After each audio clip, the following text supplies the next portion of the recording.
Olha, um caso terrível de uma criança que foi violentada em Floriano. A criança, na verdade, denunciou o rapaz que a abusava dela. Ninguém acreditou e, com a ajuda de outra criança, ela fez um vídeo para provar que estava falando a verdade. Um negócio impressionante. O Tiago Melo está ao vivo e tem um detalhe a respeito desse caso. Tiago, boa tarde para você. Fiquei impressionado com isso, de como as crianças se uniram aí para provar, reunir provas contra o acusado. Tiago. Boa tarde novamente, Welson. A você e a todos que nos assistem. Aconteceu lá em Floriano, aproximadamente 240 quilômetros de Teresina. O agressor de 39 anos de idade, que vem a ser companheiro da avó materna da vítima, já está preso e recolhido no sistema prisional. O que aconteceu é que a polícia também está apurando essa informação. De acordo com o relato de uma criança, ela, quando percebeu que havia algo estranho, teria acionado alguém da família para relatar o que estava acontecendo, mas ninguém deu ouvidos ao que a criança disse. E aí ela recebeu a ajuda da prima de 12 anos, que pegou o celular de outra e filmou atos libidinosos praticados contra a menina de 10 anos de idade. A gente passa a conversar com o delegado Everton Ferrer, gerente de polícia do interior da Polícia Civil do Estado do Piauí.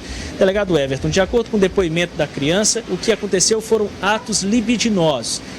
Onde ela estava? Foi na casa de familiares? Enfim, como se deu? Boa tarde. Boa tarde. Ela estava na casa de familiares, né? A gente recebeu, a polícia, né, de Floriano recebeu essa informação de parentes, né? Chegaram com um vídeo juntamente com a polícia militar.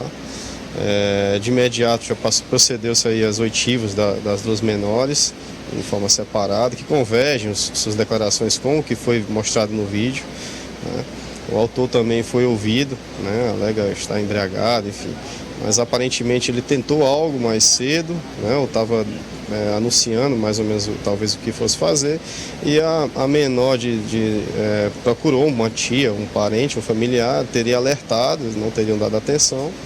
E essa prima de 12 anos pegou o celular e filmou esses atos libidinosos.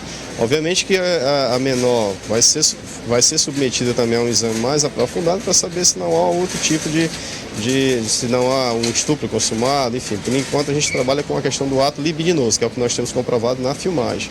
Agora, com relação a uma violência sexual propriamente dita, isso ainda vai ser apurado ao longo do inquérito. A gente vai ouvir mais pessoas para poder ter a certeza das conclusões finais. O estupro fica caracterizado, delegado, pelo que está demonstrado no vídeo? Sim, o crime de estupro fica caracterizado pelo ato libidinoso. Então, o estupro de vulnerável aí, crime hediondo, gravíssimo. O autor já está recolhido à Vereda Grande, né? E a gente vai colher mais provas, aprofundar as investigações para ver aí a situação dele aí, se fica na questão do ato libidinoso ou se avança para uma violência sexual propriamente dita. Legal. Essa pessoa que negligenciou, digamos assim, em relação a essa informação passada pela menor, ela pode ser responsabilizada de alguma forma? Não, veja bem, a gente tem que usar essa situação como exemplo, né, para outros casos, né? Quando a gente recebe a informação de uma criança, a gente não pode desprezar qualquer informação, a gente tem que dar atenção, não só ao que acontece dentro de casa, como o que acontece na escola. Então fica aí o alerta para os parentes, para familiares, para pais, né, para que prestem atenção nos seus filhos e os escutem, não menosprezem qualquer informação e chequem tudo. No caso aí, se não fosse aí a menor de 12 anos tivesse essa expertise de filmar aí, talvez não tivesse nem a prova, porque ficaria a declaração de uma contra a outra. Então a gente tem uma filmagem, então é um elemento de prova muito, muito robusto.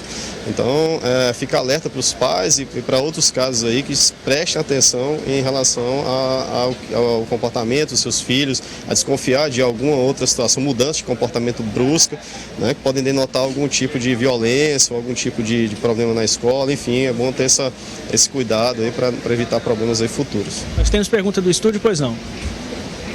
Normalmente as pessoas questionam provas, né? Dizem provas que foram colhidas de forma legal, provas que foram colhidas de forma ilegal, e acabam tentando desqualificar essa prova. Geralmente os acusados fazem isso. E outros é que imaginam que, se eu não tenho gravação, então eu não tenho prova nenhuma de que fui abusada sexualmente ou de que fui abusado sexualmente. Queria que o senhor esclarecesse isso e ajudasse a população a entender. Provas assim são sempre utilizadas pela polícia e nem sempre é preciso ter gravação para se formalizar uma denúncia de casos semelhantes, né, delegado? Sim, Jós. A prova, no caso, nesse caso de Floriano, a filmagem robustece muito a investigação. Mas nesses casos, nos casos de violência doméstica, nos casos de abuso em que envolve criança e adolescente, a declaração da vítima, segundo o entendimento aí já consolidado nos tribunais, ela é de maneira importantíssima, né? Ela influencia muito aí no entendimento, na convicção de quem está analisando o procedimento, de quem está julgando, enfim. E também a questão da prova do exame, corpo de delito, de conjunção carnal, para caracterizar um estupro, enfim, uma violência. A gente também não pode se valer apenas esperar apenas uma filmagem, nem sempre, e também nem sempre tem filmagens, nem sempre tem testemunhas. Então a polícia e os tribunais, porque senão esses crimes ficariam quase que impunes. Então a gente se vale dos depoimentos, aliados obviamente a outros elementos de prova aí, para poder tirar as conclusões finais aí, nesse e em outros casos.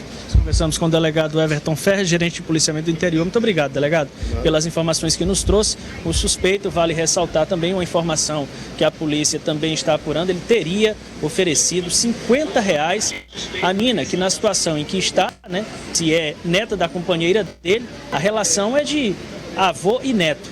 Ele teria oferecido R$50 a ela para consumar o ato. Joelson, com você.